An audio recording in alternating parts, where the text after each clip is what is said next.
Tuhan. Terlebih saya ucapkan selamat bagi saudara yang merayakan Tahun Baru Imlek. Tuhan memberkati saudara semua ya.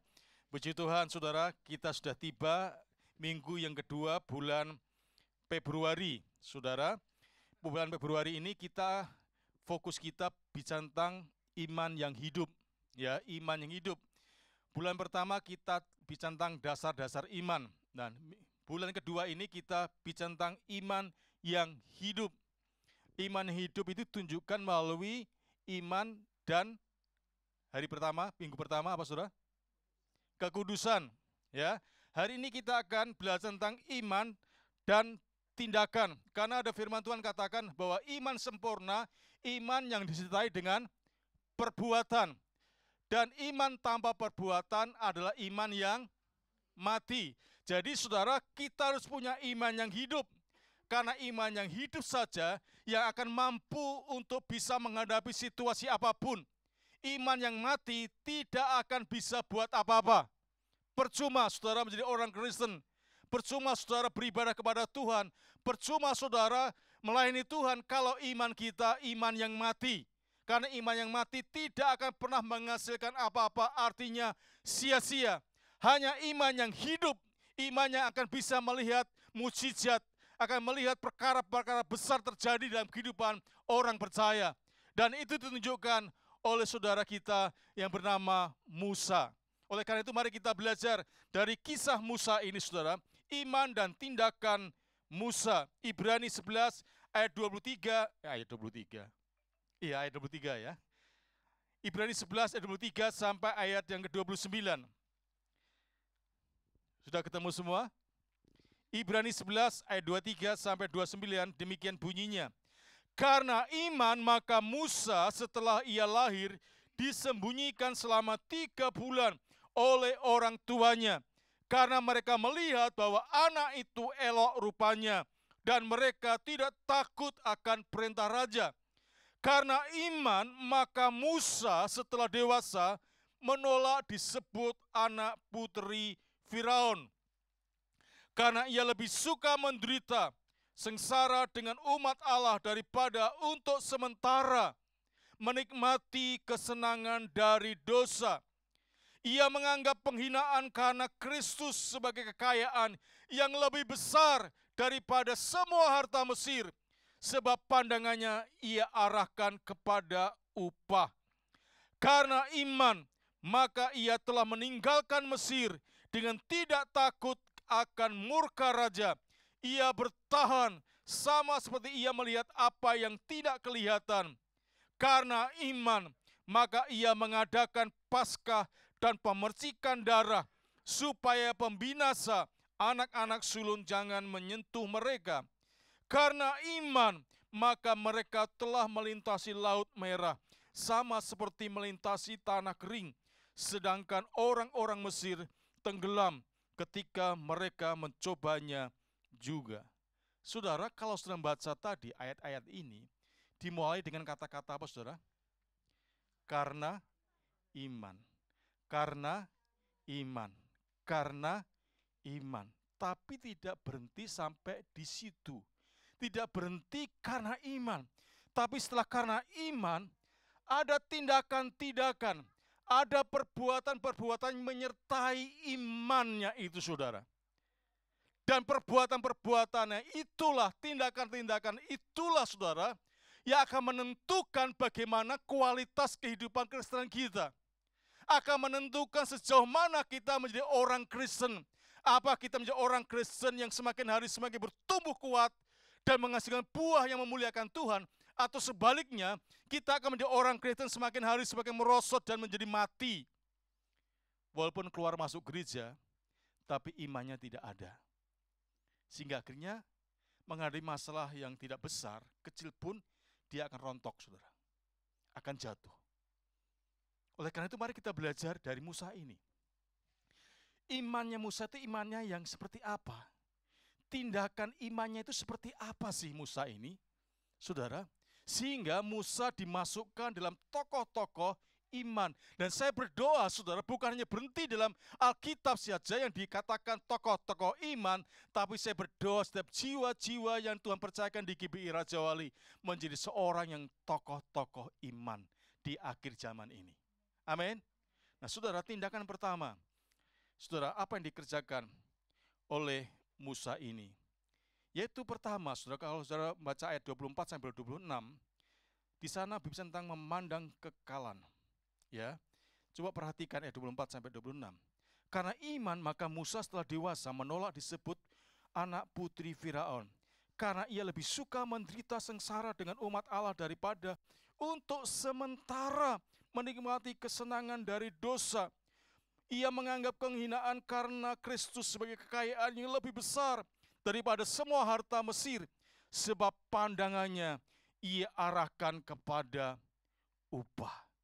Saudara, Musa tidak memandang apa yang sedang dialaminya di Mesir sebagai kenyamanan yang harus dipertahankan. Dia sebagai seorang anak putri Firaun, sebagai seorang anak raja, tentunya saudara, ini adalah impian banyak orang. Ya, karena melalui situasi itu, kedudukan itu, hidupnya itu nyaman enggak, saudara? Nyaman enggak? Musa sedang berada kenyamanan hidup. Karena dia diangkat sebagai seorang, saudara, penerus tahtanya Raja Firaun. Karena dikatakan tadi dia putri Raja Firaun.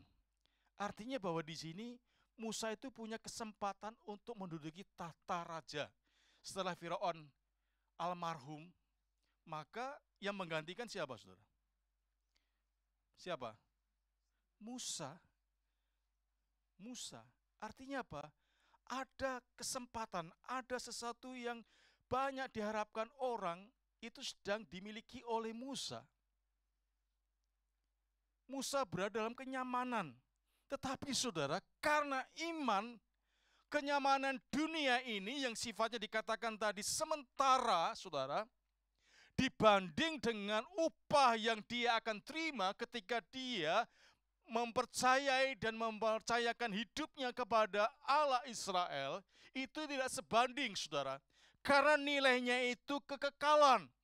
Upah yang diterima dari Allah itu nilainya kekal. Tapi upah dari Raja Firaun itu nilainya sementara. Kedudukan yang akan dimilikinya itu kalau dari Firaun itu sifatnya sementara. Ada enggak, saudara, sampai hari ini yang keturunan Firaun yang menduduki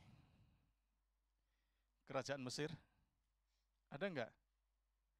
Enggak ada ya. Kalau di negeri kita, paling lama dalam sejarah berapa tahun? Paling bersejarah berapa tahun? 30 berapa tahun?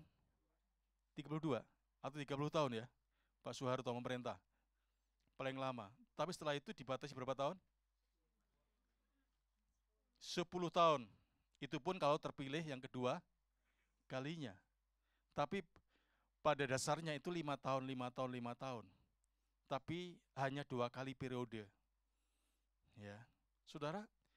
Tapi ketika Musa ini, saudara, ketika dia memiliki iman, maka pandangannya itu berubah. Bukan pandangan sementara tentang apa yang ada di Mesir, tapi berubah pandangannya kepada kekekalan. Sehingga dikatakan tadi, ayat yang ke-26, ya, ia menganggap penghinaan karena Kristus sebagai kekayaan yang lebih besar daripada semua harta Mesir, sebab pandangannya ia arahkan kepada upah, kepada kekekalan, kepada kerajaan surga. Nah, saudara, walaupun untuk mencapai itu, untuk memperoleh hal itu, saudara, untuk mendapatkan hal itu, dia harus berani melepaskan perkara-perkara dunia ini, perkara-perkara yang dari dunia ini, sehingga dikatakan tadi ayat 24, karena iman maka Musa setelah dewasa menolak disebut putri Firaun. Dia lebih suka menderita sengsara dengan umat Allah daripada untuk sementara menikmati kesenangan dari dosa. Saudara, ada dua pilihan di sini diperhadapkan oleh Musa. Kesenangan sementara menghasilkan kematian kekal, atau penderitaan sementara yang melahirkan kehidupan kekal. Nah, demikian juga kita, saudara. Kita saat ini sedang diperhadapkan dua pilihan. Kesenangan dunia dari dosa dan melahirkan kematian kekal, atau kita mungkin saat ini karena mempertahankan iman percaya kita menderita. Tapi kita pada ujungnya nanti kita akan menerima upah hidup yang kekal. Nah, saudara mau pilih mana? Musa memilih untuk menderita bersama dengan anak-anak Tuhan, dengan umat Allah untuk sementara. Tapi dia akan mendapatkan upah kekal bersama dengan Allah. Dan demikian juga kita diperhadapkan dari dunia ini, saudara. Kita mau ikut dunia yang mungkin sementara nikmat. Karena dosa itu nikmat, saudara ya. Dosa nikmat tapi membawa kesengsaraan kekal. Tapi mungkin kita saat ini sedang menderita karena saudara mau hidup dengan iman saudara. Tapi saudara, penderitaan yang kita alami di dunia ini sifatnya sementara. Ada yang menanti kekalan, saudara. Dan itu hidup yang kekal yang Tuhan anugerahkan kepada kita. Keselamatan kekal. Mungkin saudara saat ini, saudara, waduh, jadi orang Kristen kok susah ya. Hidup orang Kristen susah ya. Mau cari untung tapi harus dengan cara yang benar. Contohnya saudara ya.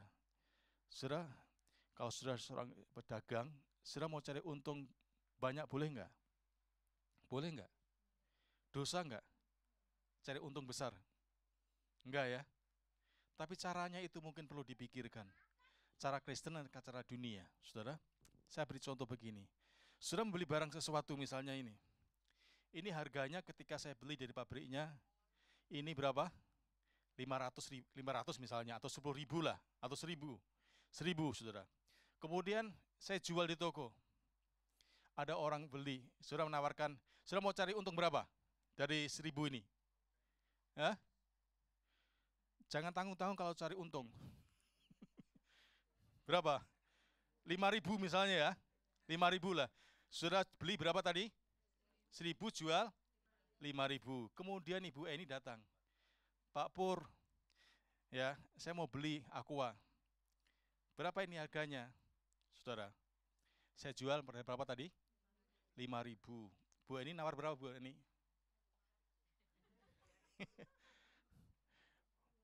Menawar 2.000. Saudara bilang apa? Modal aja belum dapat. Padahal ibu ini dapat berapa? Dapat untung berapa kalau dibeli 2.000? 1.000. Untungnya berapa persen? 100. Tapi bilangnya saya bilang apa? Modalnya aja belum, padahal sudah untung 100%. Nah ini saudara, cara ini yang salah. Ya, salah. Ya misal kalau Bu Eni bilang 2.000, nggak boleh Bu Eni, ya saya mau 5.000 saja. Ya, mungkin di sana lebih murah lagi Bu Eni. Ya, saudara, kalau orang sudah begitu kira-kira gimana saudara? Biasanya beli saudara, kalau saya nawar gitu, Bu ini berapa Bu? Boleh nggak? Saudara, misalnya saya nawar 500 gitu, nggak boleh. Ya udahlah kalau gitu. Karena ibu ini memberikan apa? Penawaran yang mungkin sikapnya juga beda saudara. Kalau saudara ke pasar, itu sama semua saudara. Tapi kalau ibu-ibu biasanya itu saudara, biasanya. Kalau belum ujung dari ujung itu belum dibeli saudara. Tawar semua, saya bilang, capek deh. Ya, bedanya kadang-kadang 100 perak, 200 perak saudara. Ya, tapi itu saudara sampai ujung ke ujung saudara. Ditawar semua saudara, saya bilang, aduh, ya beda segitu aja kok sampai puyeng saudara. Tenaganya itu sampai habis hanya untuk nawar-menawar saudara. Jadi saudara, kita berbisnis harus pakai cara-cara Kristiani saudara.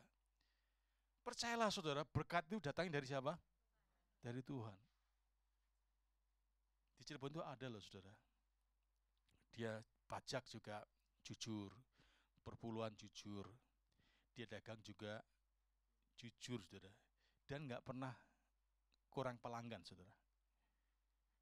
Pelanggannya itu setia-setia. Bahkan saudara, ya ada yang bayar lebih saudara. Dia karena takut akan Tuhan, karena dia percaya pada Tuhan, karena dia orang Kristen. Kadang-kadang kalau iman kita mati, untung apalagi jutaan, ada lebihan jutaan. Kira-kira gimana saudara? Ini berkat Tuhan tambah. Kapan lagi ada berkat tambahan seperti ini? Ditilep aja saudara. Tapi karena ini dia punya iman yang hidup saudara. Dia memandang kekekalan saudara. Maka dia telepon, Pak, ini kok bayarnya lebihnya banyak sekali. Apa saya salah ngitung? Coba kita hitung sama-sama. Ternyata memang kelebihan banyak saudara. Bukan 500, 200 saudara. Jutaan saudara. Kalau kita imannya mati, ya ditilep saudara. Kapan lagi saudara? Dan itu bukan sekali, dua kali, berkali-kali saudara. Saudara, jadi saudara, mari kita belajar seperti Musa saudara. Dia memandang imannya bukan hanya sementara di dunia ini. Waktunya hanya habis untuk perkara dunia ini, tapi melihat kekekalan. Dan saya berdoa saudara, supaya saudara jadi orang Kristen, hidupnya tidak dihabiskan hanya untuk perkara-perkara dunia ini saja. Saudara bekerja keras hanya untuk dunia ini saja. Mati-matian hanya untuk dunia yang sementara akan ditinggalkan, sementara akan binasa ini saudara. Mari kita menjadi orang Kristen yang memandang ke depan. Jadi waktu kita juga kita akan bagi saudara. Untuk pekerjaan Tuhan, untuk pelayanan Tuhan, untuk perkara-perkara rohani saudara. Sehingga hidup kita itu akan seimbang. Saudara, akan seminimal itu seimbang. Ya. Jadi hidup kita tidak akan menjadi pusing terus saudara. Hanya perkara-perkara dunia. Orang Kristen tidak hanya dipusingkan dengan perkara-perkara dunia, karena saudara tahu saudara ya. Saudara sudah tahu bahwa dunia ini akan binasa. Amin. Siapa yang percaya dunia ini akan binasa bersama isinya? Siapa yang percaya? Saudara tahu, saudara yakin itu? Nah pertanyaannya, kenapa kita harus pertahankan dunia ini mati-matian saudara?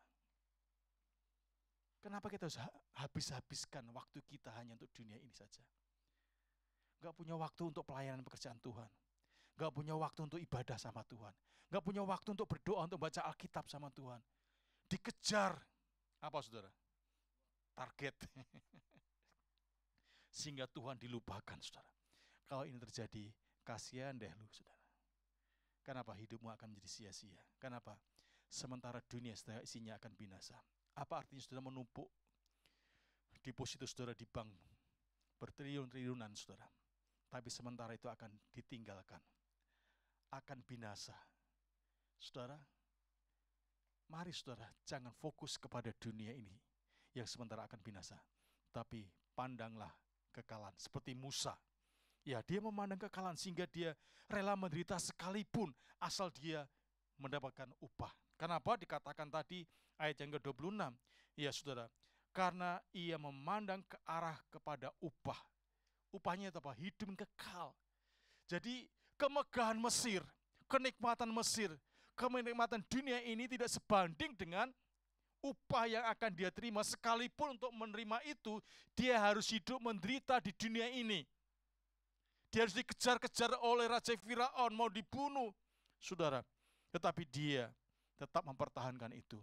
Karena dia tahu bahwa apa yang di dunia ini sifatnya sementara, tapi upah yang diterima itu sifatnya kekal. Oleh karena itu saudara, jangan engkau melulu hanya hidup untuk dunia ini saja. Kejarlah kekekalan itu saudara. Sehingga saudara akan menikmati hidup sesungguhnya. Yang kedua saudara, apa tindakan Musa yang dimiliki karena imannya itu?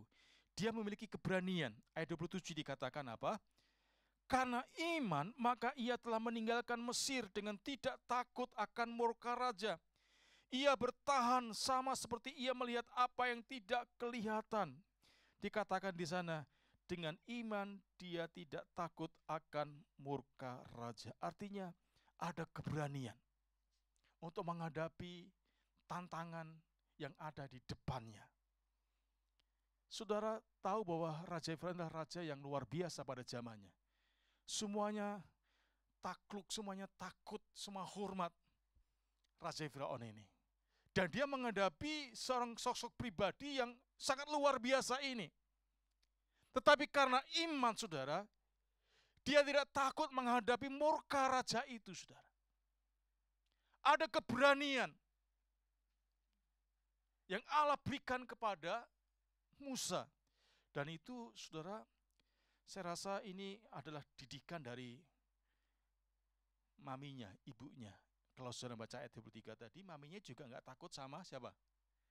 Sama raja. Pada waktu itu kan setiap bayi yang laki-laki harus apa saudara? Harus dibunuh. Tapi ibunya Musa ini menyembunyikan. Dia nggak taat, dia nggak takut sama ancaman raja. Dan roh keberanian ini transfer kepada Musa. Jadi imannya orang tuanya itu transfer kepada anaknya. Ini pelajaran bagi kita sebagai orang tua untuk memberikan transfer ya iman kepada anak-anaknya. Kalau iman orang tuanya melempem ya anaknya pasti apa saudara? Banyak melempemnya dibanding panasnya. Tapi kalau orang tuanya menyala-nyala, saya percaya anaknya juga akan menyala-nyala saudara. Saudara, jadi Musa ini enggak takut dengan ancaman murka dari seorang Raja Firaun itu. Karena apa? Karena iman. Karena dia punya Allah yang lebih besar dari Raja Firaun. Dan itu saudara karena terjadi kenapa? Saudara nanti kita akan lihat pengalaman-pengalaman. Tulah demi tulah luar biasa. Allah Israel itu Allah yang luar biasa. Sehingga dia tidak takut ancaman apapun karena dia punya iman kepada Allah. Jadi iman ini yang mendongkrak keberanian Musa dalam menghadapi situasi apapun, termasuk pada saat dia harus memimpin orang Israel keluar dari tanah Mesir, sekalipun dia belum punya pengalaman sebagai seorang pemimpin. Saudara, tetapi karena dia memiliki iman, ketika dia dipanggil Tuhan untuk membawa umat Israel keluar dari Mesir, maka dia saudara melakukan hal itu. Ya. Musa memiliki beranian di tengah-tengah segala kekurangan kelemahannya. Dia tahu siapa dirinya. Tetapi ketika dia percaya kepada Allah, Tuhan mengubahnya, saudara.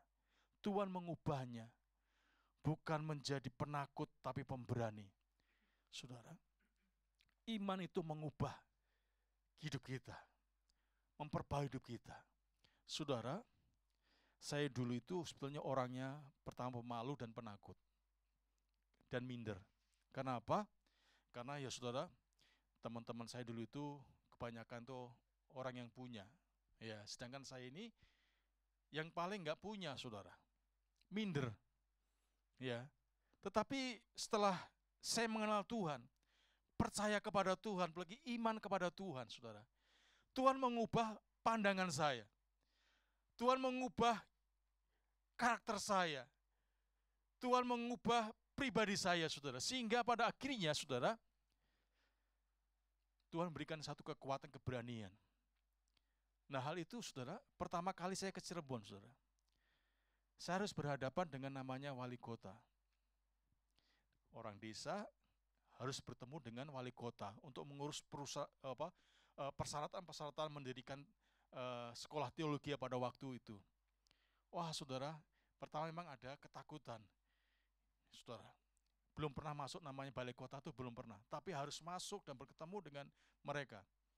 Bagaimana caranya? Ya kita belum tahu, yang penting maju dulu. Walaupun akan dilempar sana, lempar sini, lempar sana, lempar sini, harus ke Bandung dan sebagainya, akhirnya seperti diputer-puter, saudara, sampai akhirnya kita ini seperti bola pingpong ini. Ini harus kemana sebetulnya, yang mana ini? Akhirnya, saudara, saya terus datang dan datang dan datang, saudara. Walaupun nggak pernah ketemu, saudara. Janji sebentar Pak, masih ada rapat. Nunggu lama, taunya setelah lama, Bapak udah keluar lewat belakang. Wah, saudara. Sekali, dua kali, tiga kali. Akhirnya saya berani marah juga, saudara ya. Saya merasa dipermainkan, saudara. Ya. Akhirnya ketemulah. Tapi ya itu tadi, saudara. Ini bukan urusan di sini, Pak. Ini urusannya di provinsi, Pak. Waduh, saudara. Akhirnya ya udah saudara, dilempar sana, lempar sini, nggak ada hasilnya saudara. Maju saja saudara, kita jalan saja saudara. Ya, saudara, ada keberanian untuk menghadapi kehidupan ini saudara. Nah hari-hari ini banyak orang merasa takut, cemas, khawatir, gelisah, tawar hati menghadapi situasi dunia secara global, apalagi hari-hari ini saudara, kelihatannya ayam-ayam di negeri Indonesia ini saudara. Kalau saudara mengikuti beritanya saudara, itu sungguh mencemaskan situasi negara kita hari ini saudara. Jadi perlu saudara berdoa sungguh-sungguh untuk bangsa ini. Kita doakan supaya pemilu ini tidak terjadi sesuatu saudara yang akan merusak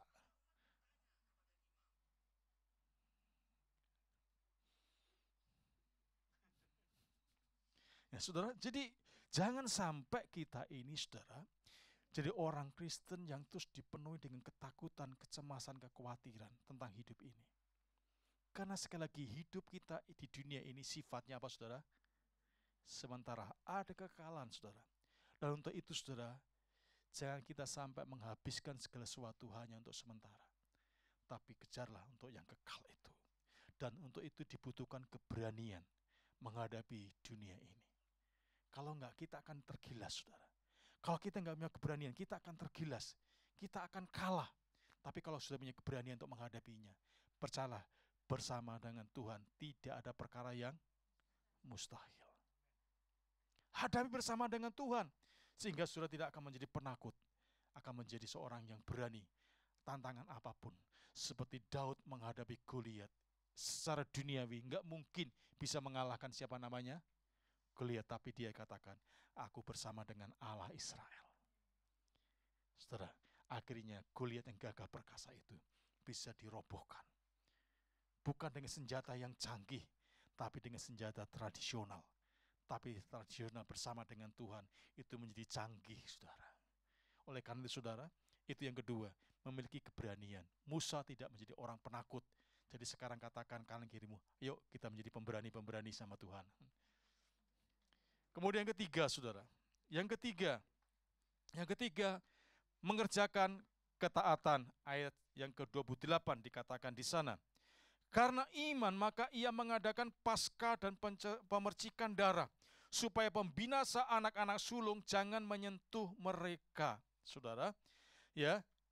Saudara, kalau saudara membaca kisah ini, saudara bisa membaca dalam Keluaran 12 di sana ya, ayat 12 sampai 3 ayat 21 sampai 30 ya. Itu kisah tulah yang ke-10, tulah yang terakhir. Di mana saudara, anak-anak sulung akan apa? Dibunuh oleh malaikat Tuhan. Tapi Tuhan pesan sama Musa supaya orang Israel di pintunya itu, di tiang pintunya diolesi apa saudara? Darah. Ya. Karena dengan cara itu, maka malaikat maut itu tidak akan masuk dan membunuh anak sulung mereka atau binatang sulung mereka. Nah saudara, Musa menerima perintah itu. Dan kalau saya atau kita, mungkin kita berpikir, masa benar sih? Ya, karena sebelumnya belum pernah terjadi situasi itu. Ya, sehingga ketika Musa menerima mandat supaya dioleskan di ambang pintu rumah dan tiang-tiang rumah itu, saudara, pasti malaikat maut tidak akan membunuh anak-anaknya. Mungkin kita akan berpikir, masa benar sih? Ya. Karena memang pengalaman belum pernah ada terjadi hal itu. Tapi saudara, di tengah situasi semacam itu, Musa telah memilih untuk mentaati apa yang dikatakan oleh Tuhan. Yaitu dia melakukan, mentaati perintah Tuhan dengan taat sepenuhnya. Yaitu dengan cara mengoleskan darah, ya saudara, di ambang atas pintu dan tiang-tiang pintu diolesi darah. Sehingga saat terjadi, saudara, malaikat maut itu datang, rumah-rumah yang ada tanda itu dilewati. Tapi yang enggak ada tanda itu, maka dia masuk dan membunuh anak sulung mereka. Dan binatang-binatang sulung mereka mati, saudara. Nah, saudara dikasih Tuhan, mari kita belajar memiliki iman yang hidup. Iman hidup sekali lagi sesuai dengan kitab Yakobus tadi, disertai dengan perbuatan, dengan tindakan. Jadi firman yang kita dengar itu, perintah firman Tuhan kita dengar itu tidak hanya kita terima, kita pikirkan, kita masukkan dalam hati kita. Saudara, tidak boleh berhenti sampai di situ. Harus disempurnakan dengan tindakan. Tindakan kita itu sesuai dengan firman Allah itu. Jadi iman dan tindakan itu harus selaras, saudara. Namanya Kristen, tapi tindakannya dunia. Selaras enggak itu? Enggak. Iman Kristen, perbuatannya harus sesuai dengan iman Kristen. Harus sesuai dengan firman Allah. Jadi taatilah apa yang dikatakan Tuhan. Lakukan, saudara. Kalau enggak, maka iman saudara, iman kita itu iman yang mati. Kalau iman yang mati, saudara, itu sia-sia. Seperti kalau orang mati, saudara, dikasih sediakan makan yang enak sekali, sehebat apapun, bisa nikmati enggak, saudara? Ya? Kalau saudara di rumah duka itu kan kadang-kadang ada itu ya. Ada pisang raja yang wah, gede-gede, saudara. Bagus-bagus. Ada kue apa itu? Moho. Ada undi-undi yang gede-gede segini, saudara. Ada kepala babi. Ada ayam bangkong. Ada ayam apa lagi, saudara? Macam-macam di situ disediakan, saudara. Pada hari-hari ada yang berubah enggak, saudara? Mungkin ada yang berubah. Warnanya saja mulai layu, mungkin mulai kusut. Tapi ada yang berkurang enggak? Disediakan 5 jadi 3 gitu, ada enggak? Karena dimakan nenek saya yang meninggal. Yang makan itu yang keliling itu, saudara. Yang jalan-jalan itu, saudara. Saudara, dikasih apapun orang yang mati itu enggak bisa nikmati, saudara. Nah, demikian juga kalau engkau percaya bahwa kita punya Allah yang besar, Allah yang ajaib, sanggup melakukan perkara yang besar. Tapi kalau iman mati, kira-kira bisa menikmati yang besar, yang ajaib itu enggak, saudara? Enggak, oleh karena itu jangan punya iman yang mati, miliknya punya iman yang hidup. Nah, punya iman yang hidup itu iman disertai dengan apa? Perbuatan, artinya mempraktekkan firman. Jadi mari kita belajar mempraktekkan firman. Ya, mempraktekkan firman. Jangan bilang, aku enggak bisa. Bukan enggak bisa, tapi karena enggak mau. Bukan enggak bisa, enggak mau. Kalau orang yang enggak mau, didorong apapun mau enggak? Susah, saudara. Tapi kalau saudara, saya ini enggak punya apa-apa, tapi saya mau, pasti ada sesuatu yang saudara bisa kerjakan.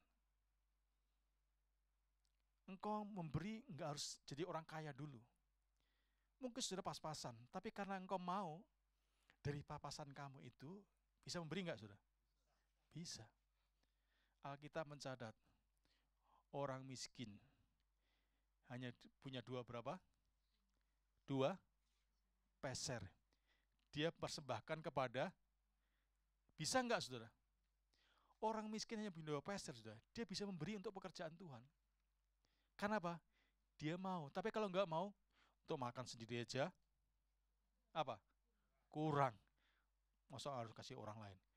Masalahnya mau atau tidak mau, bukan karena enggak bisa. Allah memberi kekuatan saudara untuk bisa. Bersama dengan Tuhan, bisa. Cuma masalahnya mau atau enggak. Kalau enggak mau ya sulit, saudara. Saya dulu, saudara, banyak orang yang pintar-pintar, yang luar biasa. Tapi karena enggak mau, saudara, ya enggak bisa dipakai, saudara. Tapi ada orang yang biasa-biasa, tapi dia mau. Dan Tuhan pakai luar biasa. Di Alkitab ini, saudara, banyak orang-orang yang tidak dipandang oleh dunia ini. Tapi karena dia mau, Tuhan pakai dan Tuhan lengkapi luar biasa. Sehingga akhirnya, saudara, dunia ini diubahkan dengan murid-murid Tuhan. Murid-murid Tuhan siapa sih? Nelayan, pemungut cukai, dan sebagainya. Orang-orang yang enggak dianggap, tapi Tuhan pilih. Dan Tuhan tetapkan dan Tuhan lengkapi, saudara. Nah, kalau saudara mau dipakai Tuhan, saudara, Tuhan bisa mampu melengkapi saudara. Jadi jangan bilang, aku enggak bisa buat apa-apa. Bukan, karena saudara enggak mau saja. Tuhan bisa pakai saudara, asal saudara mau. Amin. Itu yang ketiga, taati, saudara, apa yang dikatakan firman Tuhan. Yang keempat, yang terakhir, Musa mengalami keajaiban Tuhan. Musa mengalami mujizat Tuhan.